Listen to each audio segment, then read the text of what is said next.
ये जो हमें दुख मिलते हैं ना, ये पाप के कारण मिलते हैं। लोग मारे घूम रहे हैं, दुख मिटाने के लिए सोचते हैं कोई जादू कर दे, कोई टोना कर दे, कोई जंतुर बांध दे, कोई आशीर्वाद दे दे। अरे काहे को पागल हो? यदि तुम अच्छे आचरण करते हो, भगवान नाम जप करते हो, सद धर्म से चलते हो, तो तुम्हें किसी से आशीर्वाद मांगने की जरूरत नहीं। बात मान लीजिए, प्रार्थना मान लीजिए। दिखावे में लाखों लोग अपने जीवन को नष्ट करने के लिए तैयार हैं। ये माया का ही तो दिखावा है जिसमें जन्म के जन्म हमारे नष्ट होते जा रहे हैं। सत्य मार्ग को क्यों नहीं पकड़ते हो? किसी के आशीर्वाद की जरूरत नहीं आपको आनंद प्राप्ति के लिए। आप आनंद के बच्चा हो, आनंद स्वरूप हो। जिनसे आशीर्वाद मांगते हो उनके अंदर जो आत्म तत्व बैठा है वो तुम्हारे अंदर बैठा है। वही संपूर्ण आनंद लिए तुम्हारे अंदर बैठा है। तुम्हें किसी से गिगियाने की जरूरत नहीं। बस तुम अपने स्वरूप को नहीं पहचान पा रहे हो, अपनी शक्ति को जागृत नहीं कर पा रहे हो, इसलिए तुम दौड़े घूम रहे हो। भागने की जरूरत नहीं है। सत्संग सुनो, उसे अपने आचरण में उतारो। ये बात आप कागज में लिख लो, चाहे दिमाग में लिख लो। जब तक आपके आचरण शुद्ध नहीं होंगे, जब तक आप भजन नहीं करोगे, जब तक आप दूसरों को सुख नहीं दोगे, मन वचन कर्म से किसी को भी दुख नहीं पहुंचाना, तब तक आप भागे। और यहां से लेकर ब्रह्मलोक तक अगर आपको सुख मिल जाए तो बता देना। आ ब्रह्म भुवनान लोकान पुनरावर्तिनो, अर्जुन यहां सुख मिलने वाला है। आ ब्रह्म स्तंभ पर्यंतम सर्वम मायामयम जगत, यहां सुख मिलने वाला है। अगर सुख सिंधु भगवान का भजन नहीं करेंगे, बैठ के अपने घर में बैठकर आधा घंटा भजन नहीं करेंगे, मारे घूम रहे हैं, सोच रहे हैं ये भगवान का अवतार है, हमारा कल्याण हो जाएगा। ए भाई, जब भगवान वास्तविक अवतार लिए और जो भजन नहीं किए उनका भी कल्याण नहीं हुआ। भगवान के अवतार के समय हम भी रहे होंगे कहीं ना कहीं, किसी जीव जंतु के कल्याण हुआ क्या? अब भजन करोगे तो कल्याण हो जाएगा। हमारी बात मान लो। बार बार आपको कभी कड़वे शब्दों में, कभी मीठे शब्दों में बताते हैं, ए भाई बचपन से भगवान के मार्ग में लगे हुए हैं, हमको अपना कर्म भोगना पड़ रहा है। जो शरीर रचना के समय रचा गया था वो सुखद या दुखद कर्म भोगना पड़ा। तो रामकृष्ण परमहंस जी के कैंसर था, भाई जी हनुमान प्रसाद पोद्दार जी के उदर में कैंसर था, बड़े बड़े महापुरुषों को भोगना पड़ा। तो प्रारब्ध को भोग लो। ये भोगने की सामर्थ्य नाम जप से आ जाएगी, और नाम जप करके जन्म मरण के चक्र से मुक्त हो जाओ। मान लो मेरी बात। क्या वृंदावन की परम पावन रज से बढ़कर त्रिभुवन में कोई रज है? इस रज में बैठकर तुम्हें आनंद नहीं मिल रहा तो कहां मिलेगा तुम्हें? क्या भगवान नाम से बढ़कर कोई अमोघ शक्ति है जो भगवान को अधीन कर सके? सुमिर पवन सुत पावन नामू अपने बस करी राखे रामू, लेकिन समझ में नहीं आता। ये जीव सोचता है कोई तपस्वी, कोई सिद्ध से हमारे दुख दूर हो जाए। नहीं, भगवान के वचन सुन लीजिए। दैवी हेषा गुणमयी मम माया दुरत्तया मामेव ये प्रपद्यन्ते माया में ताम तरंतिते। ये गुणमयी माया को पार करना बहुत कठिन है। एकमात्र उपाय है, मेरी शरण में आ जाओ। हरि शरणम श्री कृष्ण शरणम मम। जब तक प्रभु की शरण में नहीं तब तक माया मुक्त। पर समझ में नहीं आता। लोगों को ऐसा लगता है मैं जाऊंगा आशीर्वाद मिलेगा, मैं सिद्ध हो जाऊंगा, सब दुख नष्ट हो जाएंगे। आप समझो, हमारी प्रार्थना को समझो। हम अंदर से पीड़ित होकर बोल रहे हैं, आप लोग समझते नहीं हो। भगवान का भजन किए बिना कहीं भी भाग के चले जाओ, आपको शांति नहीं मिलेगी प्यारे। और घर में बैठकर यदि भजन करोगे तो घर तीर्थ हो जाएगा, घर में भगवान पधारेंगे, आप आनंदित हो जाओगे। संत संग का फल होता है भागना, मिट जाना। सत्संगत संस्कृति कर अंता, ये जो जन्म मरण का भागना ये मिट जाएगा। ये छोटे मोटे भागने से, शब्द सुना, मनन किया, आचरण में लग गए। कभी महीना 2 महीना में अगर संयोग बना तो हम बैठ के सत्संग सुन रहे हैं, नहीं तो हमारे पास यंत्र है, हम रोज उससे नवीन उत्साह प्राप्त करें भगवत मार्ग में चलने का। जब मिले तब दर्शन कर लिए, नहीं तो हम उनकी आज्ञा पर चल रहे हैं तो हमारा सदैव सानिध्य है। भागने की जरूरत नहीं। नहीं भाई नहीं, थोड़ा चैन लो, थोड़ा शांति लो, भागने की जरूरत नहीं है। अंदर से भगवान को सुमिरन करने की जरूरत है। थोड़ा संयम में आओ। जिसको देखो मनमानी आचरण कर रहा है, सोचता है कोई संत महात्मा आशीर्वाद दे देंगे, तो तुम्हें संत महात्मा मिलेंगे ही नहीं। तुम करोगे पापाचरण तो संत महात्माओं का सानिध्य ही नहीं मिलेगा। पापवंत कर सहज स्वभाव, भजन मूर्ति भावन काऊ, जो पे दुष्ट हृदय सोई होई, मोरे सन्मुख आओ की सोई। अच्छे आचरण करो, घर बैठे महात्मा मिल जाएंगे, कोई आ जाएंगे ऐसे, तुम्हें कृतार्थ कर जाएंगे। कहीं तुम भेज दिए जाओगे जिनके वचन से तुम कृतार्थ हो जाओगे। हमारी प्रार्थना को मानिए, अपने इस अमूल्य मानव जीवन को कूड़ा करकट की तरह मत नष्ट कीजिए। श्रीपाद कह रहे, नेत्रे उत्पाटित सपदि स्त्री क्षणे लालसा चेत। यदि ये गंदी लालसाएं उत्पन्न हो रही हैं तो थोड़ा शासन में लाओ अपनी इंद्रियों को, छूट मत दो। बहुत जीवन व्यर्थ कर दिया इन इंद्रियों ने, अब सावधान हो जाओ। तुम स्वतंत्र सिंहवत जीवन व्यतीत करने के लिए मानव जीवन प्रकट किए भगवान ने तुम्हारा। तुम इंद्रियों के गुलाम होकर, मन के गुलाम होकर, भोगों के गुलाम होकर के जीने के लिए नहीं आए हो मनुष्य देह में। देवता तरसते हैं इस मानव देह के लिए।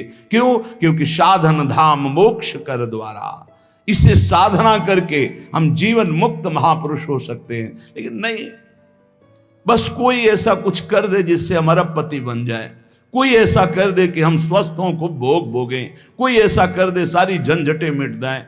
अरे औरों की तो बात जाने दो, भगवान जिनके घर में अवतरित हुए आप वहां दृष्टि डालिए। इतने बड़े भजनानंदी महात्मा वसुदेव और देवकी कंस कारागार में बंद किए हुए, भगवान पधार रहे हैं हथकड़ी बेड़ियों से जकड़े हुए। आप विचार कीजिए, भगवान के सिवा तुम्हें कोई बंधन मुक्त नहीं कर सकता। और सब तरंगे हैं, भगवान भगवान है, हमारी बात को समझ लो। भगवान भगवान है, भगवान के भाव में डूब करके सब भगवत स्वरूप हैं। तरंग में वायु विकार है, वायु विकार हटा तो समुद्र ही है। पर इतना भेद है कि समुद्र करोड़ों अनंत तरंगे प्रकट कर सकता है, लेकिन एक तरंग समुद्र नहीं प्रकट कर सकती। ऐसे ही जितने महापुरुष हैं, जितने सिद्ध महापुरुष हुए, भक्त हो चाहे ज्ञानी हो चाहे योगी हो, वो माया विकार को नष्ट करके ब्रह्म रूप में लीन हो गए, तो ब्रह्म स्वरूप वो भी हो गए। ब्रह्मविद ब्रह्म ही भवति। लेकिन ब्रह्म तो ब्रह्म है, जिसने एक संकल्प मात्र से अनंत सृष्टि का सृजन कर दिया, उसकी समानता करने वाला त्रिभुवन में कोई नहीं है। तो उन्हीं भगवान की, चाहे निराकार मानो, साकार मानो, सगुण मानो, निर्गुण मानो, उन्हीं भगवान की शरण में जाने के लिए सब संत महात्मा, और जो भगवान की शरण से अलग करके अपने को भगवान माने, तो हमें लगता है फिर बचना चाहिए ऐसे भगवानों से, जो अपने वचन से, अपने आचरण से, अपनी हृदय की भावनाओं से जीवों के माया जनित आकर्षण को नष्ट करके श्री भगवान से प्रीति करावे। उसे संत कहते हैं, उसे ब्रह्मर्षि कहते हैं, उसे महात्मा कहते हैं, उसे भक्त कहते हैं। शास्त्र उठा के देख लो, ब्रह्म स्वरूप हो गए हैं। दूसरों ने अनुभव किया कि साक्षात ब्रह्म है, लेकिन वो जब बोले तो अपने को ब्रह्म नहीं बोले। गोस्वामी तुलसीदास जी साक्षात भगवान के स्वरूप हो चुके।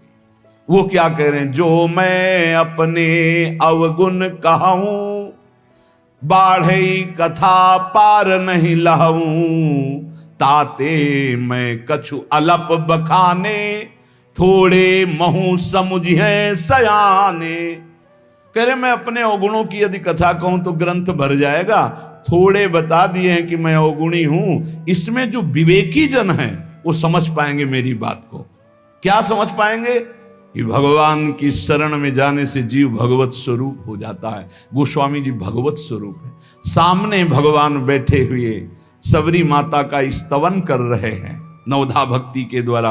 और सबरी जी ऐसा कह रहे, अधम ते अधम अधम अति नारी, तिन मां मैं मति मंद अघारी। ये है महापुरुष, भगवान के चरणारविंद की, नाम की, लीला कथा की वृत्ति हृदय में जिनके संग से जागृत हो, वही सत्संग है। हम लोग बड़े बावरे हैं, अरे तरंग कभी समुद्र प्रकट कर सकती है? सब तरंगे हैं, वायु विकार हटा समुद्र हो गई, मुझे कोई इस पे संशय नहीं। बूंद अलग है तो बूंद है, और समुद्र में गिर गई तो समुद्र है, लेकिन बूंद समुद्र नहीं प्रकट कर सकती। ऐसी करोड़ों अनंत बूंदे समुद्र से लहरों से ऐसे उठती रहती है, उनका नाम भगवान है, जिनसे अनंत महात्मा, अनंत ब्रह्म ऋषि, अनंत ब्रह्मांड सृजन, उन भगवान की शरण में जाने से इस माया से मुक्ति होती है। सब समझ नहीं पा रहे। अरे जिनका नाम जप कर, जिनका चिंतन करके, जिनके आश्रय से जीव ब्रह्ममय हो जाता है, भगवत स्वरूप हो जाता है, वही तुम्हें करना है। यही सत्संग से प्राप्त होता है। अगर ये ना प्राप्त हो तो सत्संग नहीं है, वो कहीं ना कहीं घुमा करके हमको भटकाया जा रहा है। भगवान भगवान है, वही सबके हृदय में है। जो हृदयस्थ भगवान में तन्मय हो गया, उसमें और भगवान में अंतर नहीं, बिल्कुल मुझे संशय नहीं। पर भगवान भगवान हैं, इतना समझना पड़ेगा। उनके स्थान में कोई नहीं है, उनके समान कोई नहीं है, फिर उनसे बड़ा कौन हो सकता है? ये भोले भाले जीव समझते नहीं, भागे घूम रहे। उन्हीं भगवान का नाम जप करो, चीख चीख के कहते हर प्रश्न का उत्तर नाम है। अगर नाम जप करके देखो तो प्रश्न ही नहीं रह जाएगा, सब समाधान हो जाएंगे। और भागे घूमे तो कभी प्रश्न की कभी शांति नहीं होगी, संशय पर संशय उठता चला जाएगा। श्रीपाद कह रहे हैं, यदि हमारी इंद्रियां कुमार्गगामी हो रही तो हमें शासन में लेना चाहिए। शासन में नहीं लोगे तो शासन तुम्हें शासन में ले लेगा। दो शासन हैं, एक है राष्ट्रीय शासन, एक है भागवतिक शासन। भागवतिक शासन जब लेगा तो फिर कोई बचा नहीं सकता, इसलिए अभी अवसर है, निकल चलो, निकल चलो। भागने की कहीं जरूरत नहीं, किसी से आशीर्वाद नहीं मिलेगा। कब होगा? हम कह रहे राधा राधा जपो, अगर कल्याण ना हो जाए तो हमें बता देना। भगवान अर्जुन से क्या कह रहे हैं? सामने अर्जुन जी खड़े हैं, कह रहे हैं तुम मुझे तभी अनुभव कर पाओगे जब अनन्य चेता सततम यो माम स्मृति नित्य सा तस्याम सुलभा पार्थ। सामने खड़े हो, कह रहे सुलभ नहीं हूं मैं, सुलभ उनके लिए हूं जो मेरा अनन्य भजन करते हैं, अनन्य चिंतन कर। पकड़ ही नहीं पा रहे, लाख सत्संग सुन रहे, पकड़ ही नहीं पा रहे। बिल्कुल नहीं, ऐसे नहीं हो। थोड़ा विवेकवान हो, मनुष्य जीवन मिला है। ऐसा नहीं कि कोई तुम्हें प्रलोभन दे दे तो हम तुम्हारे रोग नष्ट कर देंगे, हम तुम्हें सिद्ध कर देंगे, हम तुम्हें धनी बना देंगे। हम कहते हैं कि हो सकता है 1000 जाते उनमें से 100 लोग ठीक हो गए हों। कैसे? पूर्व का पुण्य 100 का तुक्का लगा और ठीक हो गए। वो कहते हैं कि मैं कसम खा के कहता हूं मैं ठीक हो गया हूं। हम बिल्कुल 100% मानते ठीक हो गए, लेकिन उसके प्रताप से नहीं, आप अपने पुण्य प्रताप से ठीक हो गए। आपके ठीक होने का समय आ गया है, इसलिए आपका तुक्का लगा, आप गए, यश उसको मिल गया और आपका काम बन गया। हमारी बात को समझो। अपने लोग बहुत शास्त्र सम्मत, बहुत उसको सुलझ कर भगवत मार्ग को चल करके आपको बोल रहे हैं। अगर इन कर्मों को मिटाने के लिए जो हमारे शास्त्र बने हुए हैं उनके सिद्धांत के अनुसार चला जाए तो मिटा दिया जाएगा। लेकिन जब मिटाने की सामर्थ्य आती है तब लगता है अब इसको रख के क्या करेंगे, हमारे को तो प्रभु के पास जाना है, हमें तो दिव्य भाव देह प्राप्त है, हमें अपने स्वामी, अब इस शरीर का क्या करेंगे। तो जैसे सांप अपनी केचुल से संबंध नहीं रखता, ऐसे महापुरुष अपने शरीर से संबंध नहीं रखते। आप हमारी बात को समझ नहीं पा रहे, भटकते घूम रहे हैं, मारे घूम रहे हैं, क्लेश, अशांति, नाना प्रकार के दुख। अरे भाई, भगवान की शरणागति प्रतिपल परमानंद प्रदान करती है। क्यों नहीं शरण में हो जाते? क्या तुम्हारा पांच भौतिक देह नहीं? क्या हमारा पांच भौतिक देह नहीं? क्या तुम भगवान के अंश नहीं? क्या हम भगवान के अंश नहीं? अंतर क्या है? तुम संसार का चिंतन करते हो, भगवान का चिंतन करते हैं, तो क्या तुम भगवान का चिंतन करके नहीं बन सकते महापुरुष? क्या तुम स्वयं ऐसी शक्तियों को जागृत नहीं कर सकते? तुम सो रहे हो, जागो, भागने की जरूरत नहीं। ये जो गलत इंद्रियां जा रही हैं, इन इंद्रियों को रोकिए, भगवान की तरफ लगाइए। नहीं लगाओगे तो कहीं भाग के चले जाओ, धोखा ही मिलेगा, तुम्हें शांति नहीं मिल सकती, तुम्हें विश्राम नहीं मिल सकता, तुम सुखी नहीं हो सकते। इन बातों को लिख लो और पूरे विश्व में घूम के चले आओ, चाहे जहां चले जाओ, कुछ नहीं होने वाला। मारे मारे केवल घूमते रहो, समय बर्बाद करते हो। वही समय एकांत में बैठकर राम कृष्ण हरि बोलो, राधा बोलो, अभी आनंद आ जाएगा। हम ये नहीं कहते कि तुम करोड़पति बन जाओगे, तुम्हारे सारे काम बन जाएंगे, लेकिन हम ये कहते हैं कि तुम्हारा हृदय शांत हो जाएगा, तुम्हारा भागम भाग मिट जाएगा, तुम एक गंभीर हो जाओगे, धैर्यवान हो जाओगे, तुम लड़ना सीख जाओगे दुखों से, तुम सुखों से भूल करके पापाचरण कर बैठे हो, दुखों में इतना तुम हो जाते हो कि अपने जीवन को भी नष्ट करने की सोच। ये सब भगवत विमुख जीव का लक्षण है। भगवत सन्मुख होने पर सुखों में दूसरों को बांटा जाता है और दुख में सहकर भगवान के नाम का स्मरण करते हुए उस दुख के समय को काटा जाता है। समझते नहीं। यदि तुम्हें वृंदावन में रह के पराई स्त्री के भोगने की इच्छा जागृत हो गई है, पराई स्त्री की तरफ काम दृष्टि से देखने की, आप पराय पुरुष शरीर की तरफ, तो कह रहे हैं कि अच्छा है, इससे अपने नेत्रों में पट्टी चढ़ा लो, मत देखो, ये नष्ट कर देंगे नेत्र तुम्हें।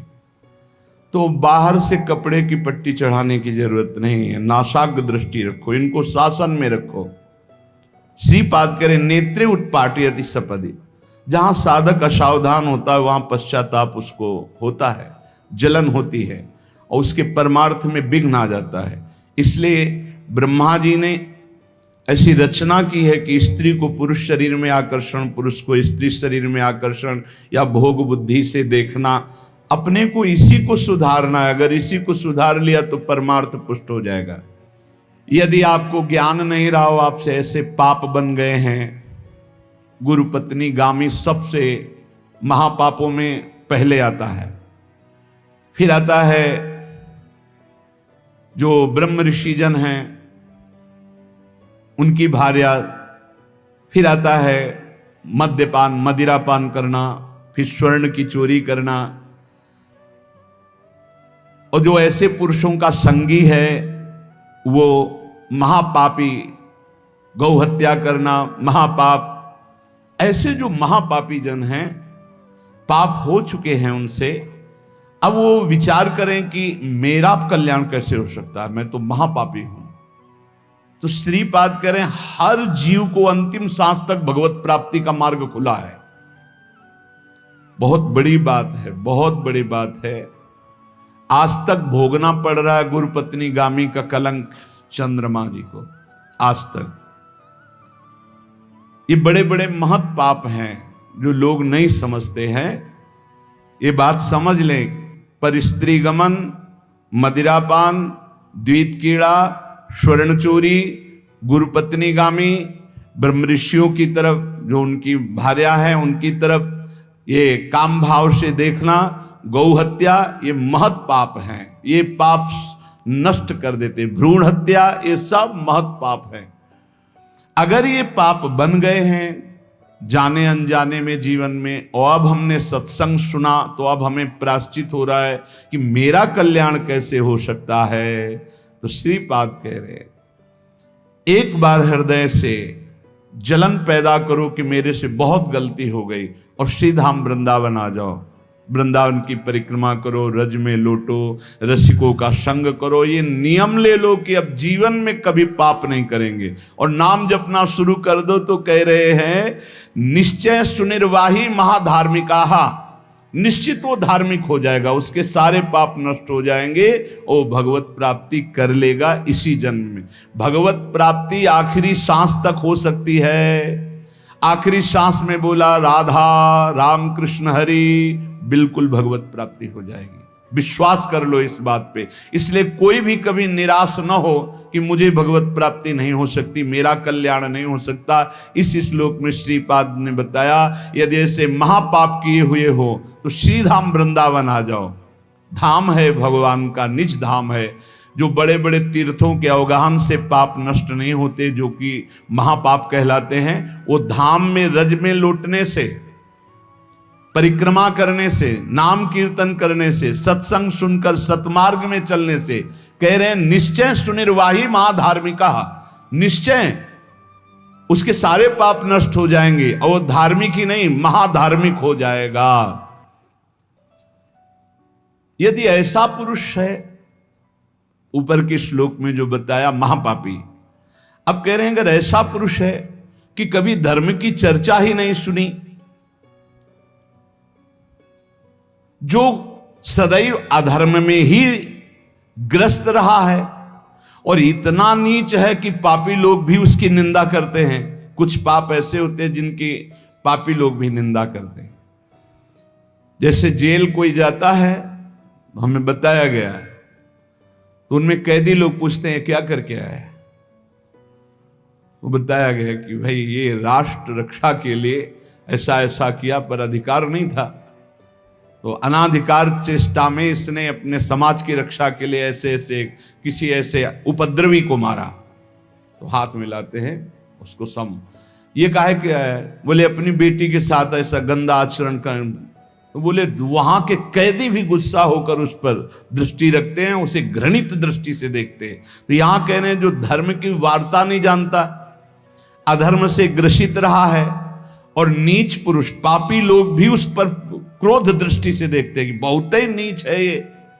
ऐसे खोट कर्म करने वाला समाज से जो बहिष्कृत हो चुका है और निश्चित हो चुका है कि अब इसकी दुर्गति पक्की है, उसके लिए भी एक चांस है। बोले निजोरु कृपया शांत्या च वृंदावनम स्वस्मिन नामृत चेत ददाति वसतिम धन्योस्ति वृंदावने। बोले निज कृपा से वृंदावन उसको पावन कर सकता है यदि वह करके ये जीवन भर का नियम ले ले कि अब मरूंगा तो इसी रज में वृंदावन से कभी बाहर नहीं जाऊंगा, तो असीम कृपावान प्रिया प्रीतम का निज धाम ये उसके सारे पापों को नष्ट करके उसे धन्य कर, धन्योस्ति वृंदावने, उसे धन्य बना देगा।